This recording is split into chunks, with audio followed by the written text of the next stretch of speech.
When I first bought my house, I thought I had finally escaped the chaos of city living.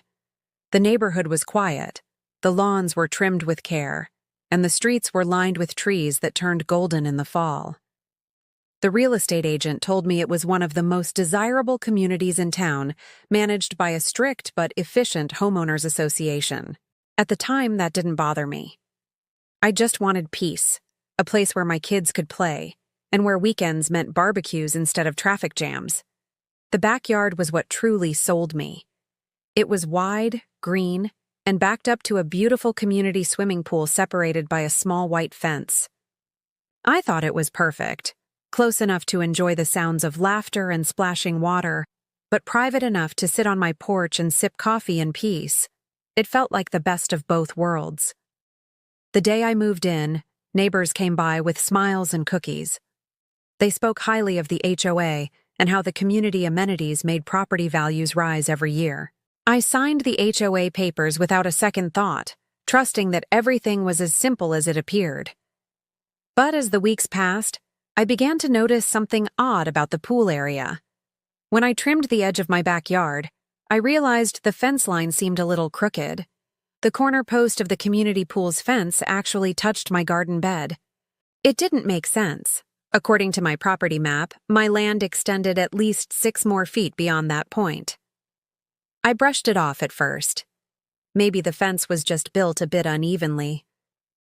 But one evening, as I sat outside watching the sunset, I noticed something that made my heart sink. The poolless maintenance workers were entering my yard to access the pump system. They walked right across my grass. No hesitation, no permission. When I asked one of them about it, he said, "Oh, this area? Yeah, it's HOA property. We come here all the time." HOA property? That didn't sound right. I had the deed. I had the boundary map. That patch of land was supposed to be mine. The thought stuck in my mind all night. I pulled out the documents from my closing folder and spread them across the kitchen table. The survey drawing clearly showed that my backyard line went several feet past the fence, right into the edge of the pool deck. My property literally touched the pool. I couldn't believe it. Did the HOA actually build their swimming pool on my land? The next morning, I went outside with a measuring tape and started marking from my back porch. The numbers didn't lie. The pool fence was sitting squarely inside my property line. That small, perfect backyard I had dreamed about was actually being occupied by a structure I didn't need to build and never approved. When I brought it up casually to a few neighbors, they grew quiet. One even said, "You might not want to stir that up with the HOA. They don't take kindly to challenges." That warning only made me more suspicious. What exactly was going on with this place? And how long had the HOA known that the pool was built on private land? I didn't realize it yet, but uncovering that one crooked fence post was about to drag me into one of the most infuriating and twisted fights of my life. A battle between one homeowner and an entire association determined to cover their tracks. After discovering the fence line that didn't add up, I tried to convince myself it was just a mistake. Maybe a misplaced post or an outdated property map. But deep down, I knew something was wrong. I could feel it every time I looked out at that pool. It wasn't just an amenity anymore. It was a boundary line that didn't make sense. A few days later, I decided to go straight to the source, the Homeowners Association office. It was located right at the front of the neighborhood, a small, neatly painted building with the HOA logo etched into the glass door. Inside, everything looked overly perfect, the kind of artificial order that hides chaos underneath. The HOA president, Janet Morrison, sat behind a spotless desk. She was the kind of person who smiled without warmth, the type who called you dear while sharpening a knife behind her back. I introduced myself and politely explained the situation. I told her that, according to my property documents, the community pool's fence, and possibly part of the pool deck, extended onto my land. Janet smiled that tight professional smile and said, "Oh, that's impossible, sweetheart. The HOA owns all common areas. That pool has been there for years."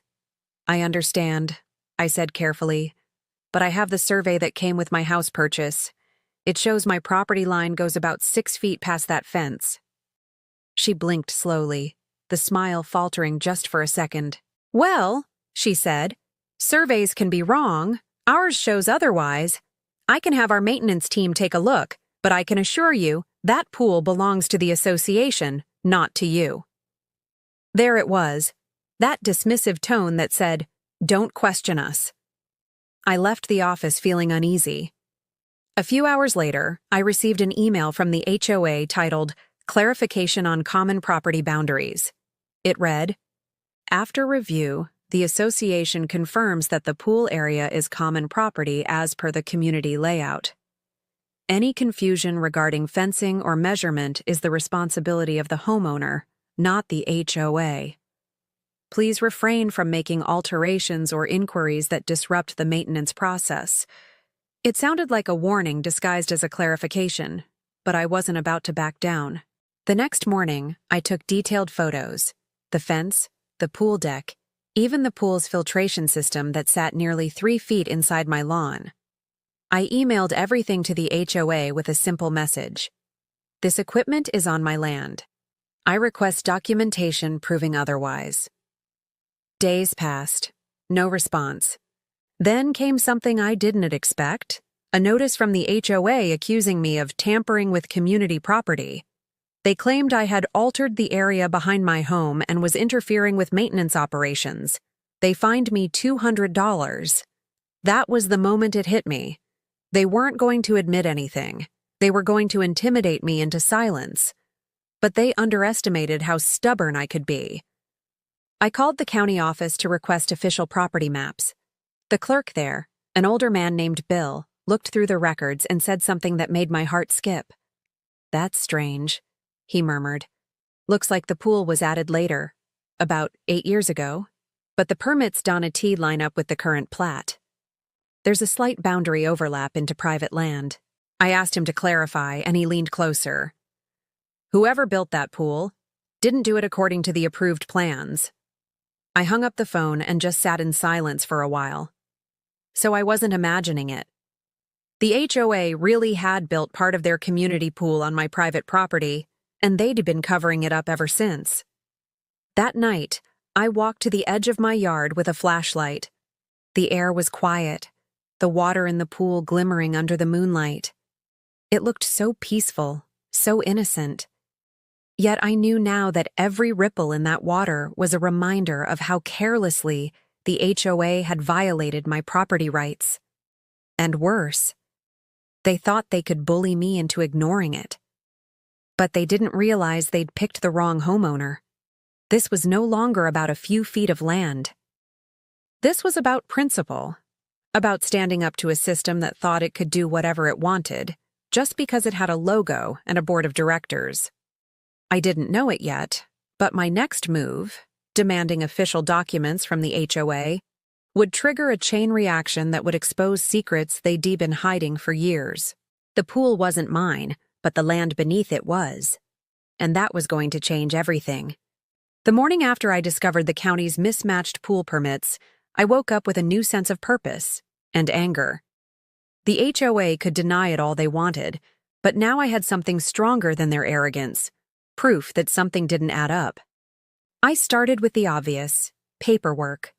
I gathered every document I had: the property deed, the closing packet, the survey map, and even the HOA handbook.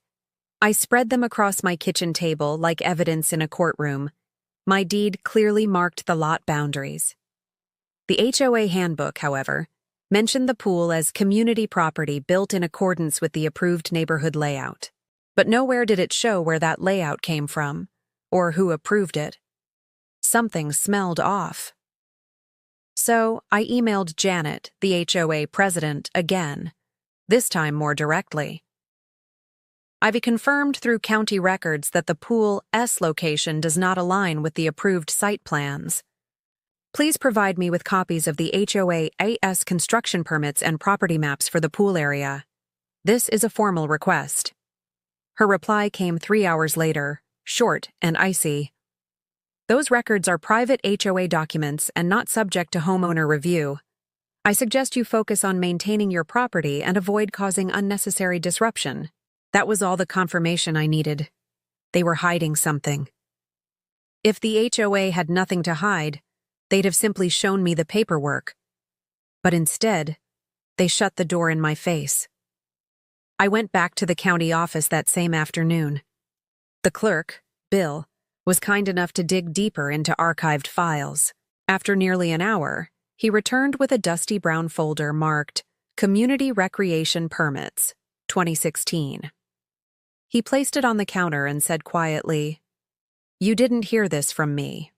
Inside, I found the original permit application for the pool construction.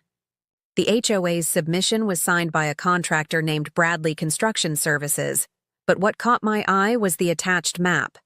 It didn't match the current layout of the neighborhood at all. The pool, in the original design, was supposed to be 15 feet further east, fully on HOA-owned common ground. But somewhere along the way, the pool had been built several feet west, encroaching into what was supposed to be private property. That private property was mine. Someone had altered the construction plans and never updated the official record. I photocopied everything. When I got home, I sat at my kitchen table staring at the papers, my heart pounding. It was no longer just about the pool. It was about fraud. The next day, I took my findings to the monthly HOA meeting. It was held in the clubhouse, a clean white building with big windows and the smell of lemon cleaner. Neighbors filled the chairs, chatting about lawn violations and parking permits. When it was time for open discussion, I stood up. "I have evidence," I said, "that the HOA's community pool was built partially on private land, specifically mine, and I have county documents to prove it." The room fell silent. Janet's smile froze mid-sentence. "I have the original construction plans," I continued, "and they clearly show the pool was supposed to be built elsewhere. It looks like someone moved it and never corrected the permits." Janet's face turned red. "That's absurd," she snapped. "You're misreading those documents. You're not qualified to interpret them." "I don't need to interpret anything," I said calmly. "The county's record speaks for itself." The room erupted in whispers. A few neighbors looked shocked. Others looked worried. Then Janet slammed her notebook shut. "Meeting adjourned," she said sharply. "This discussion is over." That was the first time I saw fear in her eyes. Over the next week, things got strange. A board member I barely knew, a man named Harold, called me late one evening. He spoke quietly, his voice trembling. "Listen," he said. "You didn't hear it from me, but the HOA knows about the pool issue. They've known for years. The last homeowner who tried to bring it up moved out after getting hit with so many fines he couldn't keep up. Be careful." That warning sent chills down my spine. The next morning, I found an envelope taped to my front door. Inside was another violation notice, this time claiming my fence was improper height and that my lawn did not meet community standards. 2 fines, both dated the same day as the HOA meeting. It was retaliation, plain and simple.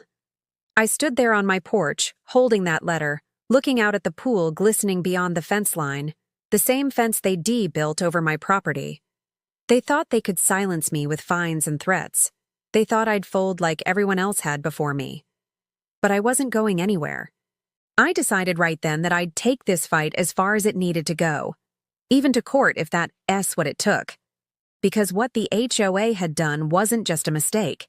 It was deception, and I was about to uncover just how deep their lies went. The next HOA meeting wasn't supposed to go the way it did.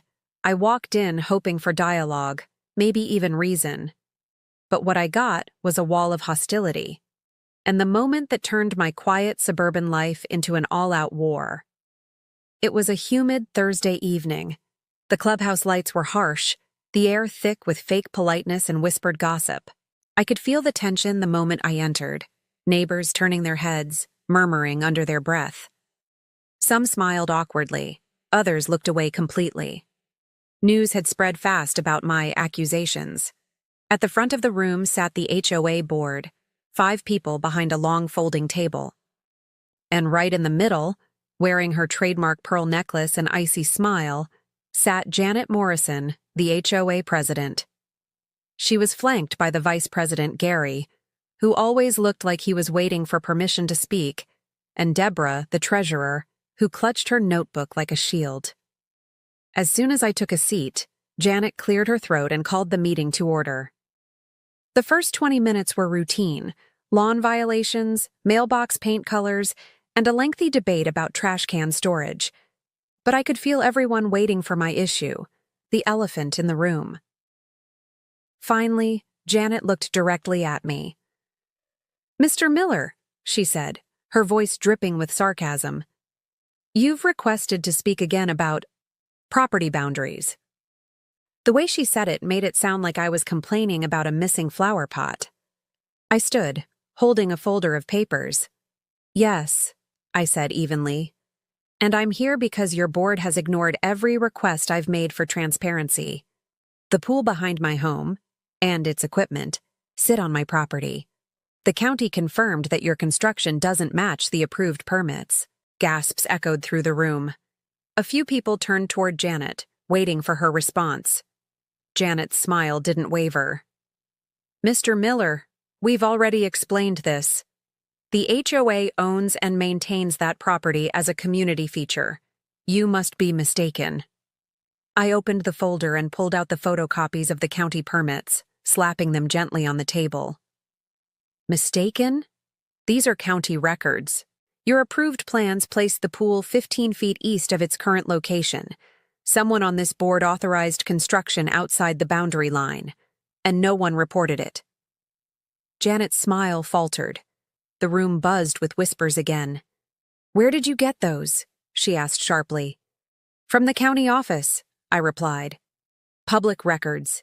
You should be familiar with them." Her cheeks flushed red.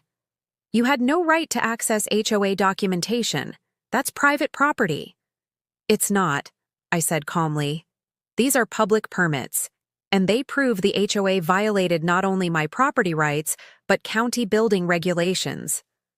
Gary, the vice president, leaned toward Janet and whispered something. She nodded stiffly and turned back to me. "Mr. Miller," she said, "I think you're misinterpreting old records. These documents are outdated, and your claims are baseless. I suggest you stop spreading misinformation before it becomes a legal matter."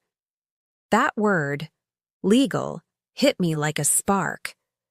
"Oh, it's already a legal matter," I said, meeting her gaze, "because I've already spoken with an attorney." You could have heard a pin drop. For a few seconds, no one moved. Janet's hand froze on her notebook. Gary stopped fidgeting. Then Janet finally said, "That's your choice. But understand, this board will defend the HOA's interests, and we won't tolerate harassment." "Harassment?" I echoed, my voice rising just enough to fill the room. "You built a pool on my property. You ignored every request for records. And now you're fining me for asking questions. That's not harassment. That's corruption." A few homeowners clapped quietly before Janet banged her gavel. "Order!" she shouted, the mask of civility cracking. "This meeting is adjourned." She stormed out, followed by the rest of the board. The room erupted in chatter. Some neighbors approached me quietly, shaking my hand or whispering, "Good for you." Others slipped away, clearly afraid to be seen supporting me. But I didn't care. For the first time, the truth was out, and the board couldn't hide behind polite lies anymore. When I got home that night, I found a new letter taped to my door. I didn't even need to open it to know what it was. Another violation notice. This time it read, "Unapproved property modifications, unauthorized yard inspection, and disruptive behavior at HOA meeting." I laughed. But it wasn't the happy kind. It was the laugh of someone who finally sees what's going on. They were trying to break me. But they didn't know I was already a step ahead. Earlier that day, before the meeting, I had emailed copies of all the county documents, along with photos and the HOA's threatening letters, to my attorney. The next move wouldn't be theirs. It would be mine. because the HOA could fine me, threaten me, even lie to me. But they couldn't rewrite the truth. And soon, everyone in that neighborhood would see it for themselves. The morning after that explosive HOA meeting, I stepped outside to find 3 bright orange notices pinned to my front door like warning flags. Each one was stamped with the HOA's emblem, the same logo that once made me feel like I lived in a respectable community. Now, it felt more like a brand of control.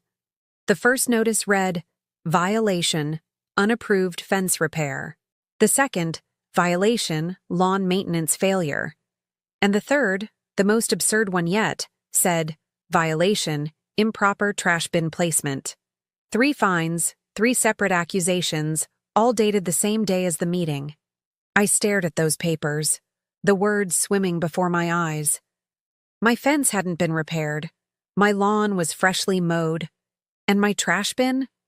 It was exactly where it always had been, tucked neatly at the side of the house like the HOA guidelines specified. This wasn't enforcement. This was retaliation. I called the HOA office immediately, but Janet refused to take my call. The receptionist simply repeated, "All communications must be in writing." So I wrote, detailed, documented, time-stamped. I sent them an email demanding the reason behind each violation, attaching pictures of my supposedly non-compliant property. No response. Instead, the following week, I received another fine, this one for $500, claiming I had created a disturbance at an official HOA meeting. They were trying to bleed me dry, dollar by dollar, until I either backed down or broke. But what they didn't know was that I had already begun building a paper trail of my own. Every violation notice, every email, every ignored message, I filed it all in a thick binder labeled HOA Corruption, Evidence. My attorney, a sharp, no-nonsense woman named Elaine Torres, told me to keep everything. "This isn't about fines anymore," she said over the phone. "This is about intimidation and abuse of authority. They're retaliating for you exposing them. Keep your head down, document everything, and let me handle the rest." Still, keeping my head down was easier said than done. The HOA wasn't content with paperwork. They wanted humiliation. Neighbors I used to wave to suddenly looked away when I passed. A rumor started that I was suing the whole neighborhood, a lie the board no doubt encouraged. Someone even spray-painted the words "troublemaker" on my mailbox one night. That was the moment it stopped being civil. I installed a camera over my driveway the next day, and the footage I captured over the following week made my stomach twist. HOA maintenance workers trespassing in my yard. Taking photos of my grass, even leaning over my fence to snap pictures of the pool area. One of them, the same guy who Dee told me months ago that the pump was on HOA property, looked straight into the camera lens and smirked before walking off. They were trying to provoke me. Elaine urged me not to engage. "They're hoping you'll lose your temper," she said. "Once you do, they'll use it against you." So I didn't yell. I didn't argue. I didn't even respond to the fake fines anymore. Instead, I sent everything straight to Elaine. Meanwhile, she had quietly filed a formal complaint with the county zoning department, attaching the same documents I had uncovered: the mismatched pool permits, the county map, and photos showing the encroachment. 2 weeks later, a white SUV pulled up outside the pool area. A man in a county jacket stepped out, clipboard in hand. He spent nearly an hour walking the perimeter, measuring, taking photos, and marking the ground with orange flags. Janet was there too, arms crossed, visibly fuming. I watched from my porch as she tried to talk to the inspector, gesturing wildly toward my house. The man shook his head, pointed to the boundary markers, and kept writing. When he left, Janet glared straight at me from across the yard, a look that said, "You all regret this." That night, I received an email from the HOA's legal representative, accusing me of defamation of character and false claims against the board. It was filled with legal jargon meant to scare me, ending with, "The association reserves the right to pursue damages if this harassment continues. I forwarded it to Elaine. Her response was short, but satisfying. Good. Now we have proof of retaliation. Sit tight. We're almost ready to hit them where it hurts. Still, the pressure was suffocating. The neighborhood had turned into a silent battlefield. Every glance, every whisper, every anonymous note in my mailbox a reminder that I was the outsider now. But every night, I'd stand on my porch, staring at that pool. The same pool they swore was theirs. The same pool that sat half on my land.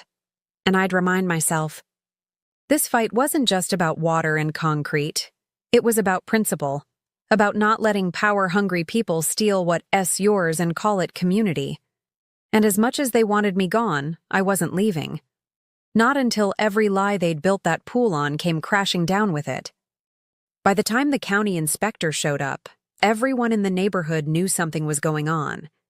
People whispered in driveways. Cars slowed down when passing my house. I had become the troublemaker, the homeowner challenging the almighty HOA. But what none of them knew was that the truth was finally starting to unravel. From the inside. It started one late evening, about a week after the inspection. I was out in my backyard, watering the plants, when I noticed someone standing awkwardly near the fence. Tom, my next-door neighbor. He'd lived there long before I moved in. Quiet guy, worked nights, always kept to himself. I'd spoken to him only a few times, mostly small talk. But that night, he looked uneasy, like he'd been wrestling with something for a long time.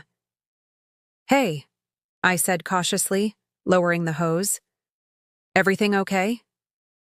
He hesitated, then stepped closer. "You got a minute?" I nodded, and he leaned against the fence, glancing toward the pool as if someone might be watching. "Look, I shouldn't be telling you this," he said, his voice low. "But I know what's going on with the pool, and you're not crazy." My heart kicked. "You know?" He nodded. "Yeah. I was on the HOA board when it was built, before Janet took over as president." That caught me off guard. I'd never known Tom had been involved with the HOA. He took a deep breath and continued. "The pool wasn't supposed to be there," he said. "The original site was further east, but the land over there had drainage issues. The contractor told us it would cost an extra 30 grand to fix the soil and move the pipes. The board didn't want to pay, so they decided to shift the whole structure a few feet west, right onto the property that technically belonged to the corner lots." I froze. "You mean, onto my property?" "Exactly," he said. "At the time, your house hadn't even been sold yet. The developer owned the lot. The HOA figured no one would notice once it was built. They didn't file a change with the county. They just went ahead and did it." I couldn't believe what I was hearing. The pool had been misplaced on purpose. Tom rubbed the back of his neck, clearly uncomfortable. "I voted against it," he said. "But Janet was the one pushing hard for it. She wasn't president yet, but she was already calling the shots. She said, 'We'll deal with it later if anyone complains.'" I stared at him in disbelief. So they knew all along. And when I brought it up, instead of fixing it, they started fining me? Tom nodded grimly. "They're scared, man. If this goes public, the HOA could face serious legal trouble. Not just fines. Lawsuits. Home values could drop. People could lose their board positions. That's why they're fighting you so hard. They have too much to lose." He looked around nervously again, then added, "And one more thing. Don't trust Deborah, the treasurer. She's been altering some records. I saw her shredding old meeting minutes a few months back, right before you moved in, probably trying to erase any trace of what happened." I felt a rush of anger, but beneath it was something colder, vindication. I wasn't crazy. I wasn't paranoid. They had done this deliberately. "Why are you telling me this now?" I asked quietly. Tom sighed. "Because it's gone too far. You're not the first homeowner they've bullied. There was another guy, the one who lived in your house before you. He tried to get the fence moved after he noticed the same boundary issue. The HOA buried him in fines until he gave up and sold the place. That's how you ended up with it. For a moment, I couldn't speak. The weight of that truth hit me like a brick. The HOA had been hiding this for years, systematically silencing anyone who got too close to the truth. Tom's eyes softened. "I'm sorry, man. I should have said something sooner. If you need a witness, I'll back you up." Those words were everything I needed. For the first time since the fight began, I had an ally, someone who'd been on the inside. "Thank you," I said sincerely. "I'll make sure this gets handled the right way." He gave a small nod and walked back toward his porch, his figure disappearing into the shadows. That night, I called Elaine, my attorney, and told her everything. She listened without interrupting, and when I finished, she said one thing that made me smile for the first time in weeks. "Good. That's exactly what we needed. A witness and intent. They knew they built illegally. Now we can prove it." We drafted a sworn statement for Tom the next day, documenting everything he'd told me. The case that had once felt like an uphill battle was finally starting to lean in my favor. Still, part of me knew this victory would come at a cost. Janet wasn't the kind of person who went down quietly. And if she found out one of her own former board members had turned on her, she'd come out swinging. Sure enough, 2 nights later, someone left a note in my mailbox. No signature, no return address. It said only 4 words, scrawled in black ink. "Stop digging, or else." I stood there under the porch light, reading it over and over, my hands shaking. The war had just escalated. And now, it wasn't just about land or money. It was about control, and the lengths they were willing to go to keep it. After Tom's confession, there was no turning back. Every doubt I'd once had was gone, replaced by a cold, burning certainty. The HOA hadn't just made a mistake. They had knowingly built part of the community swimming pool on private land. My land. But no matter how much truth I had, it wouldn't matter without hard, irrefutable proof. Elaine, my attorney, said it plainly over the phone. "We need a certified land survey. Once we have that, there's no arguing. The HOA can lie all they want, but boundaries don't lie." So I hired a professional surveyor named David Klein. He was quiet, meticulous, and carried an old leather case filled with measuring tools and satellite gear. When he arrived that morning, he walked my property line with slow, deliberate steps, driving small flags into the grass as he measured. It took nearly 3 hours. I watched from the porch, anxiety tightening in my chest with every foot he covered. Janet herself came storming out of the HOA office halfway through the process, heels clicking, fury written across her face. "What's going on here?" she demanded, striding right up to David. "Official land survey," he replied simply, not even looking up. "You don't have permission to measure HOA property," she snapped. He paused, finally meeting her eyes. "Ma'am," he said calmly, "according to the county records, I'm standing on private property.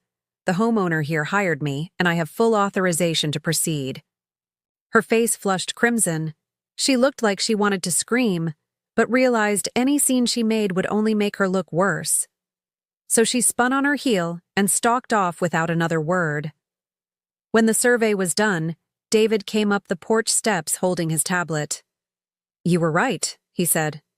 "More than right, actually." I frowned. "What do you mean?" He turned the screen toward me, showing a digital map of my property overlaying the community layout. There it was, the thick black boundary line marking the edge of my land. The HOA's swimming pool extended over that line by nearly 10 feet, including part of the concrete deck, fencing, and the water pump enclosure. "About 30% of that pool is on your parcel," he said matter-of-factly. "It's not a small overlap. This was deliberate." I felt my stomach twist. Seeing it on paper, clean, mathematical, undeniable, made my anger flare all over again. "Can you make this official?" I asked. David nodded. "Absolutely. I'll file the report with the county and deliver a certified copy within 48 hours. 2 days later, I held the report in my hands, a thick packet stamped and notarized, complete with coordinates, photos, and GPS mapping. The proof. The end of their lies. I scanned it and sent copies to Elaine, who responded almost instantly. "This is gold. We can take them to court now." But before we did, she wanted to give them one last chance. A chance to do the right thing.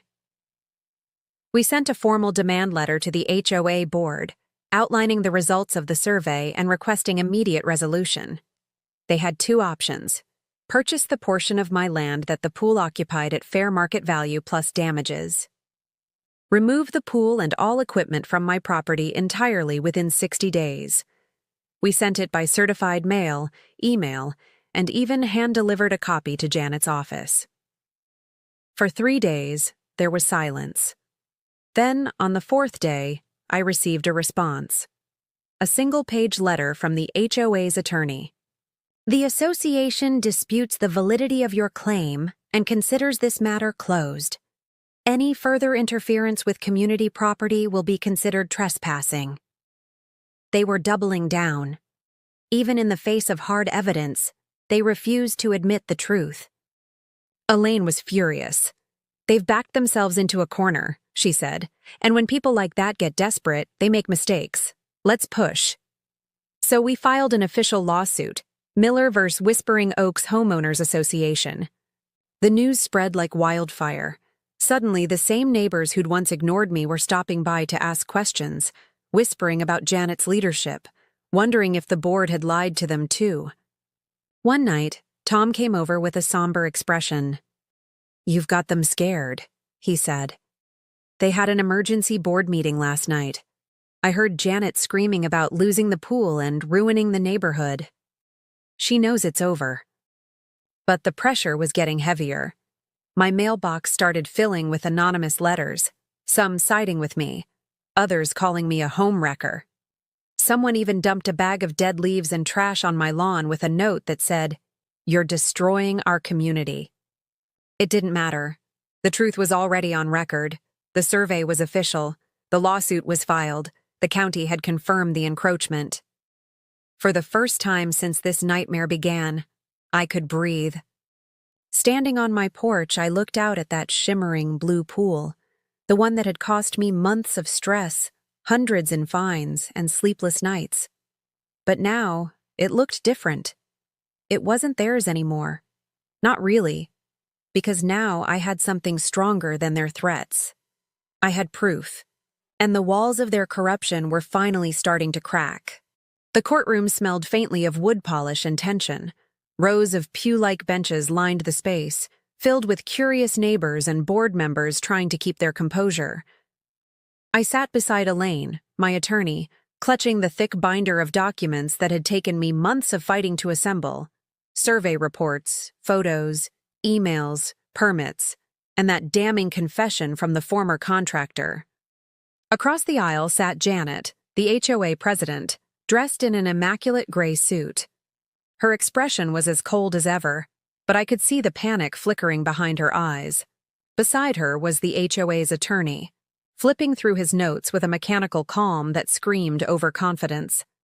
Judge Wallace entered, an older man with sharp eyes and zero patience for nonsense. The moment he sat down, the atmosphere shifted.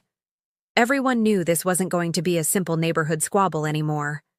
This was property law, serious, expensive, and irreversible. Elaine began with precision. "Your Honor," she said, standing confidently, "this case is simple. The Homeowners Association built and has maintained a community swimming pool that encroaches nearly 10 feet onto my client S. private property. The HOA was informed, given evidence, and refused to act. My client seeks rightful compensation or the removal of all structures from his land." The judge nodded, flipping through the preliminary file. "And the defense?" The HOA's attorney rose. "Your Honor, the association maintains that the pool is within community property boundaries as approved by the city and that the plaintiff ES claims are based on an inaccurate private survey." Elaine didn't even flinch.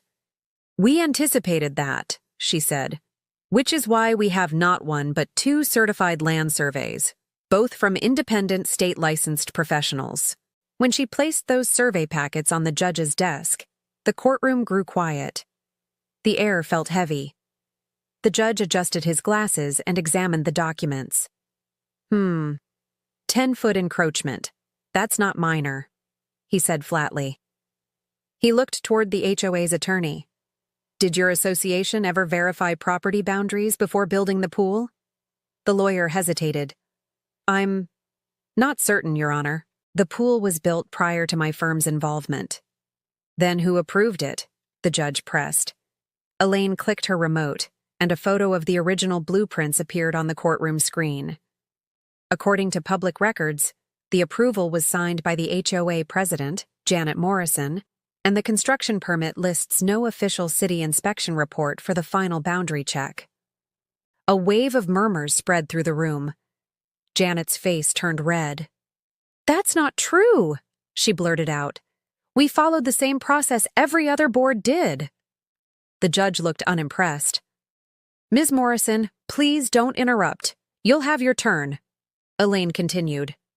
"We also have an email from a former board member, Tom Reynolds, stating that concerns were raised about property overlap before construction began and that the issue was dismissed due to cost concerns."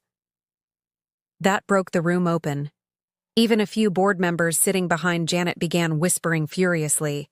The HOA attorney tried to recover. "Your Honor, even if there was an encroachment, the pool serves the community. Forcing its removal would unfairly harm hundreds of residents." Elaine leaned forward. "That may be true, but it doesn't change the law. The HOA built on private property without permission. The pool's value doesn't erase the owner's rights." The judge nodded slowly. "She's correct. You can't justify trespass because it's convenient." I sat there silent, heart pounding.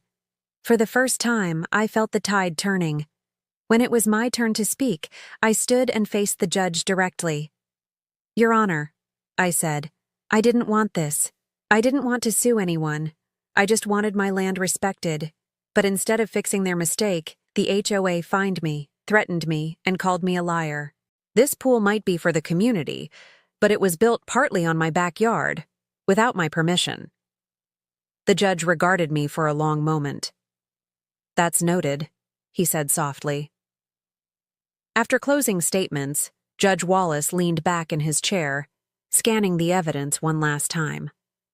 The courtroom was silent except for the ticking of the wall clock. Then, he spoke. "The evidence presented clearly shows that the Homeowners Association constructed a portion of the community swimming pool on private land belonging to the plaintiff. This is a violation of property boundaries and an unlawful encroachment. The court orders the HOA to either negotiate the purchase of the land at full market value, plus damages, or remove the encroaching structures within 90 days. Gasps filled the room. Janet's lawyer stood frozen. Elaine let out a quiet sigh of relief and placed a hand on my shoulder. The judge continued. "Furthermore, the HOA is ordered to reimburse the plaintiff for legal expenses incurred due to their negligence." And just like that, it was over.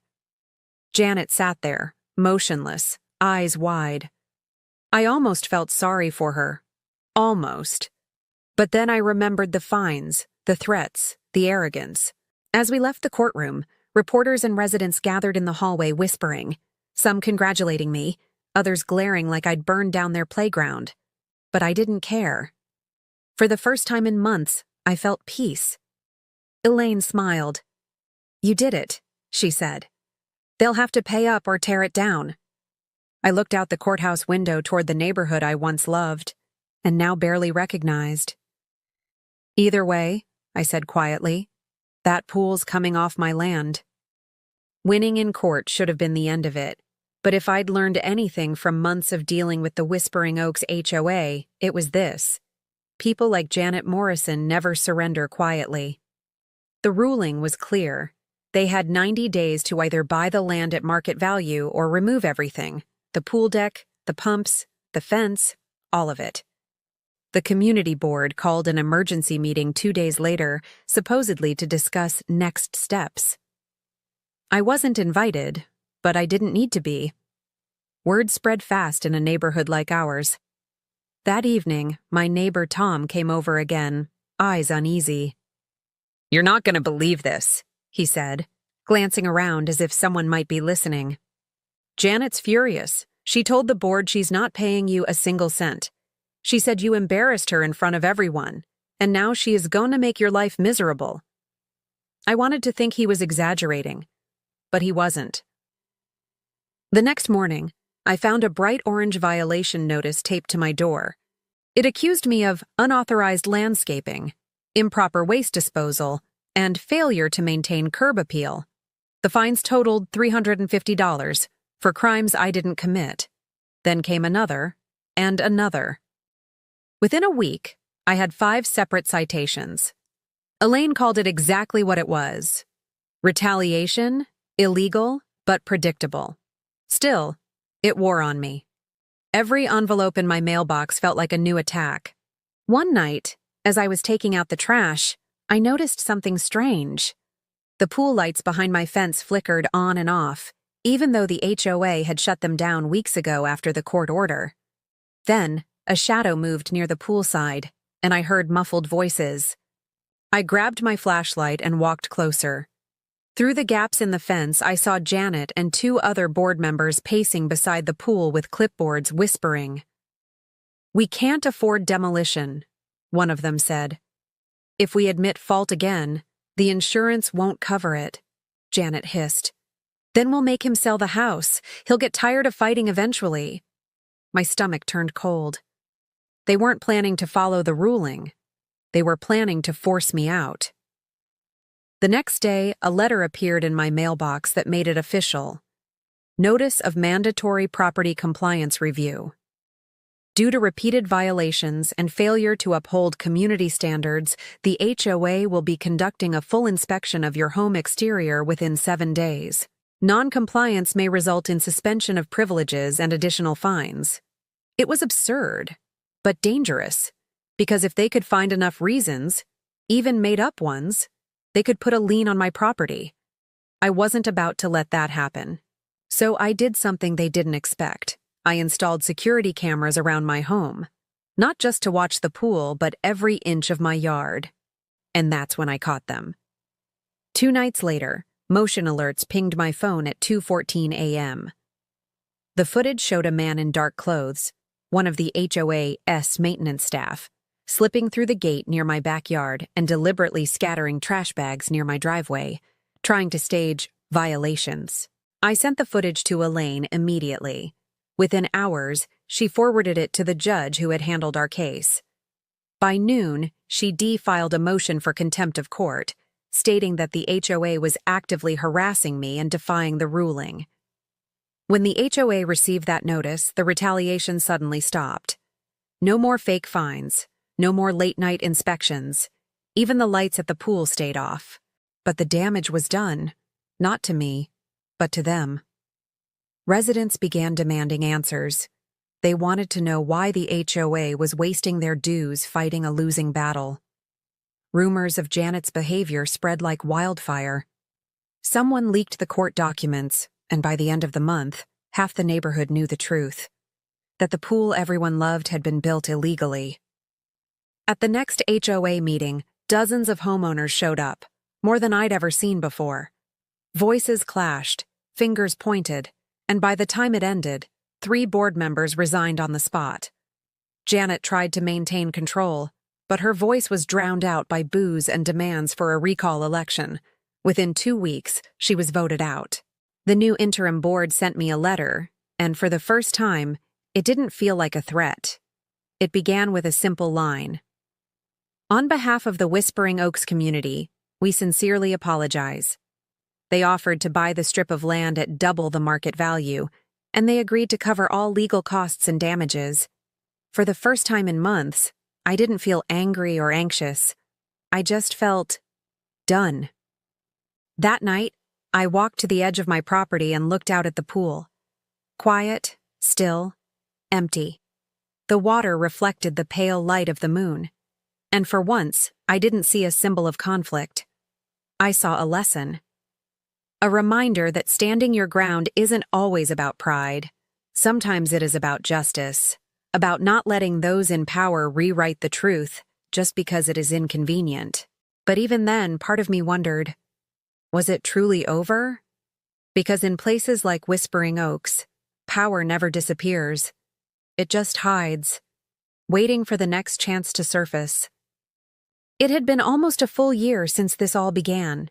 A year of court filings, survey stakes, threats, and sleepless nights staring out at a pool that never should have existed on my land. Now, the fight was finally reaching its end. The new HOA board had been trying to pick up the pieces left behind by Janet and her allies. They had inherited not just a damaged reputation, but a community divided. Neighbors angry at each other, trust shattered, and a pool that stood as a monument to arrogance and corruption. They called me in for one final meeting. The email had been polite, almost humble. "Mr. Miller, the board would like to meet with you to finalize a resolution regarding the property boundary and community pool.